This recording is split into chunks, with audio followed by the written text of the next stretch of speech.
And welcome दोस्तों, आप सभी का स्वागत है मेरे यूट्यूब चैनल पर। मैं हूं निदा और मैं आज आप सभी को बताने जा रही हूं प्रेगनेंसी कंसीव करने के कुछ ऐसे टिप्स जिससे आप आसानी से कंसीव कर सकती हैं। देखिए फ्रेंड्स, काफी सारे कपल्स ऐसे होते हैं जो कंसीव करना चाहते हैं पर काफी कोशिशों के बाद भी वो कंसीव नहीं कर पाते हैं, सब कुछ ठीक होने के बावजूद भी। तो आपको क्या क्या चीज मतलब आपको जो प्रेगनेंसी के लिए कौन से टिप्स फॉलो करने हैं, जो आपको मैं टिप्स बताने जा रही हूँ, बिल्कुल ये क्या है, नेचुरली है, आप आसानी से कंसीव कर सकती हैं। तो बस आपको कुछ चीजों का ध्यान रखना है अगर आप कंसीव करना चाहती हैं। तो मैं आज आपको कुछ ऐसे टिप्स बताऊंगी जिससे आसानी से गर्भ ठहर जाएगा और आप आसानी से प्रेग्नेंट हो जाएंगे। तो चलिए शुरू करते हैं। सबसे पहला, आपको पता होना चाहिए अपना फर्टाइल विंडो। अब फर्टाइल विंडो क्या होता है, बहुत सारी लेडीज को नहीं पता होता है। फर्टाइल विंडो का मतलब होता है आपको पता होना चाहिए कि आपका ओवुलेशन कब होगा, यानी कि आपकी जो है एग कब रिलीज होगा। फर्टाइल डेज का मतलब ये होता है जब आपकी बॉडी से आपकी यूट्रस से एग रिलीज होता है। तो हर लेडी को हर महीने एग रिलीज होता है, यानी कि फर्टाइल विंडो आता है और उसको ओवुलेशन टाइम भी बोला जाता है। तो अब आपको कैसे पता चलेगा कि आपका ओवुलेशन कब होता है। मैं आपको टोटल तरीका शुरू से आखिर तक का बताऊंगी, क्योंकि कंसीव करने के लिए ये चीजें जानना बेहद जरूरी है। सबसे पहले आपको पता होना चाहिए आपका पीरियड साइकिल, यानी कि आपकी पीरियड साइकिल कितने दिन की है। तो किसी की 28 डेज की पीरियड साइकिल होती है, किसी की 30 डेज की होती है, किसी की 32 डेज की होती है, किसी की 35 डेज की होती है। तो हर किसी लेडी की पीरियड साइकिल अलग अलग होती है। आपको अब ओवुलेशन टाइम का कैसे पता चलेगा, आपका एग कब रिलीज हो रहा है, कब आपका ओवुलेशन आएगा।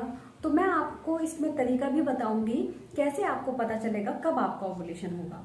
तो देखिए, ओवुलेशन कब होने वाला है ये आपको कैसे पता चलेगा। तो आपको सबसे पहले ध्यान रखना है आपकी पीरियड साइकिल कितने दिन की है। दूसरा, अब मैं आपको बता देती हूँ, जैसे आपकी पीरियड साइकिल 28 डेज की है तो आपका ओवुलेशन कब होगा। जिसकी 28 डेज की पीरियड साइकिल है उसका ओवुलेशन 14th डे पर होगा। अब आपको काउंट कैसे करना है, देखिए, जब आपका पीरियड का पहला दिन होता है उसको पहला दिन काउंट कीजिए। जिस दिन आपको पीरियड स्टार्ट हुआ है उस दिन से आपको 14 डेज काउंट करने हैं। 1 2 3 4 5 6 7 8 9 10 11 12 13 14। तो 14th डे पर आपका ओवुलेशन होगा, यानी कि एग रिलीज होगा। ओवेरी से एग रिलीज होता है। तो दूसरी चीज आपको ये ध्यान रखनी है, एग जो होता है वो सिर्फ 24 घंटे के लिए जिंदा रहता है। दूसरी चीज, जिसका 30 दिन की पीरियड साइकिल है उसका ओवुलेशन टाइम 16th डे पर होता है, यानी कि 16वें दिन होता है। तो आपको वो भी ऐसे ही काउंट करना है। पीरियड के पहले दिन से आपको 16 दिन काउंट करने हैं, 16वें दिन आपका ओवुलेशन होगा। जिसकी 32 डेज की है उसका 18th डे पर ओवुलेशन होता है। तो ओवुलेशन तो मैंने आपको काउंट करना बता दिया, आप सभी की समझ में आ गया होगा। अब मैं आपको बताती हूँ कब आप, जैसे आपका ओवुलेशन आपको समझ में आ गया, तो जब आपका ओवुलेशन होता है तो उसमें क्या होता है, एग रिलीज होता है और वो अंडा सिर्फ 24 घंटे के लिए ही जिंदा रहता है। तो आपको क्या करना है, दूसरी चीज, जो स्पर्म होते हैं आपके हस्बैंड के, जो सेल होते हैं वो बॉडी में 5 दिन तक जिंदा रह सकते हैं। तो आपको क्या करना है, देखिए, एक तो आपको ओवुलेशन पता हो गया, तो आपको क्या करना है, ओवुलेशन जो होता है 5 दिन का आपको टाइम चाहिए। यानी कि जैसे कि मैंने आपको बताया है, आपको क्या करना है, 5 दिन का टाइम चाहिए। 5 दिन में क्या होगा, ओवुलेशन जैसे आपका स्टार्ट हुआ है 14th डे को, तो 14th 15th 16th 17th 18th 5 दिन आप काउंट कर लीजिए आगे के। तो इन 5 दिनों में एक दिन आपका, आप इन दिनों में रिलेशन, यानी कि अपने ओवुलेशन टाइम के 4 से 5 दिन पहले और एक दिन बाद आप रिलेशन बनाइए, आप रिलेशन रखिए, क्योंकि इन दिनों में आप आसानी से कंसीव कर सकते हैं। आपको ये बहुत अच्छे से याद रखना है, आपका ओवुलेशन टाइम और ओवुलेशन से 4 से 5 दिन पहले से आप रिलेशन स्टार्ट कर सकते हैं और एक दिन बाद तक आप रिलेशन स्टार्ट रख सकते हैं। इसके बीच में आपका आसानी से, ये आपका फर्टाइल विंडो है, इस टाइम पर क्या होता है, एग रिलीज होता है और जब आपके अंदर आपके हस्बैंड के सेल होंगे तो वो उससे मिलकर फर्टिलाइज होगा और उसके बाद वो सीधा बच्चेदानी में चला जाता है। तो सबसे पहला आपका हो गया फर्टाइल विंडो। अब हम बात करते हैं नंबर 2। सेकंड टिप आपकी क्या है, आपको रिलेशन रखने के बाद 15 मिनट तक लेटे रहना चाहिए।